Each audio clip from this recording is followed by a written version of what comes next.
सूत्रांच्या माहितीनुसार केतन अग्रवाल सोबत लग्न करायचं नाही असं सियानं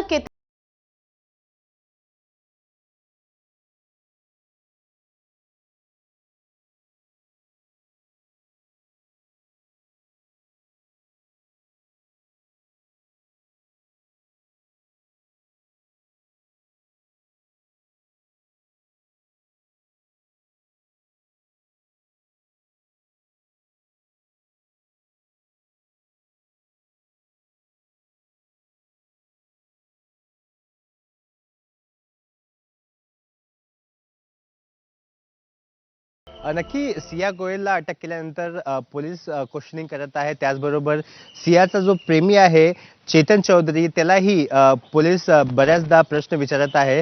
मी इथे दाखवतोय की इथेच दोघांना पोलीस क्वेश्चनिंग करण्यासाठी इथे आणते आणि एकमेकांसमोर कधी बसवला जातो, कधी वेगवेगळ्या बसून त्यांच्याशी जे पोलीस आहेत ते त्यांना इंटरोगेट करते, त्यांना क्वेश्चन्स विचारते. याच क्वेश्चनिंगच्या ज्या वेळी सियाने असा दावा केलेला आहे पोलिसांसमोर की तिने बऱ्याचदा केतन अग्रवालला असं सांगितलं होतं की तिला त्याच्याबरोबर लग्न नाही करायचं आहे. मात्र केतन तिला सांगत होता की आता खूप उशीर झाला, आपण खूप पुढे गेलेलो आहोत आणि त्यामुळे आपल्याला लग्न करावंच लागेल. या प्रकारचा दावा सिया गोयलने तिच्या स्टेटमेंटमध्ये केलाय. मात्र पोलिसांकडे दोघांचे फोन आहे, म्हणजे सियाचा आणि केतन अग्रवालचा, म्हणजे ज्याच्याबरोबर हिचा लग्न फिक्स झाला होता. दोघांच्या चॅटमध्ये असा कुठलाही दावा दिसत नाहीये ज्या प्रकारचा दावा सिया करत आहे.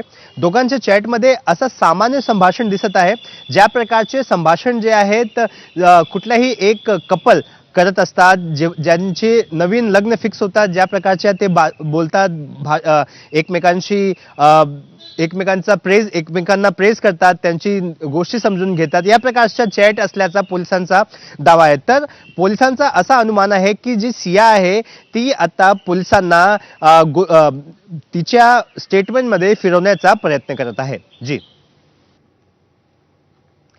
सूरज, या संदर्भात अपडेट जाणून घेत राहू. सध्या धन्यवाद या सगळ्या सविस्तर माहितीसाठी.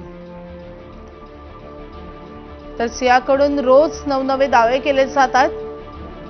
सियानं असा दावा केलेला आहे की तिनं केतनला लग्न करायचं नाही असं सांगण्याचा प्रयत्न केला. मात्र आता आपण खूप पुढे निघून गेलोय, त्यामुळे आता लग्न करावंच लागेल असं केतननं म्हटल्याचा सियाचा दावा आहे. पोलीस सूत्रांच्या हवाल्याने ही माहिती समोर येते. खरं तर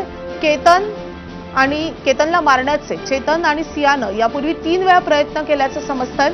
31 मेला देखील पहिला प्रयत्न झाला होता, तो अयशस्वी ठरला. त्यानंतरही 2दा प्रयत्न झाला आणि त्यानंतर 18 तारखेचा प्रयत्न यशस्वी झालेला आहे.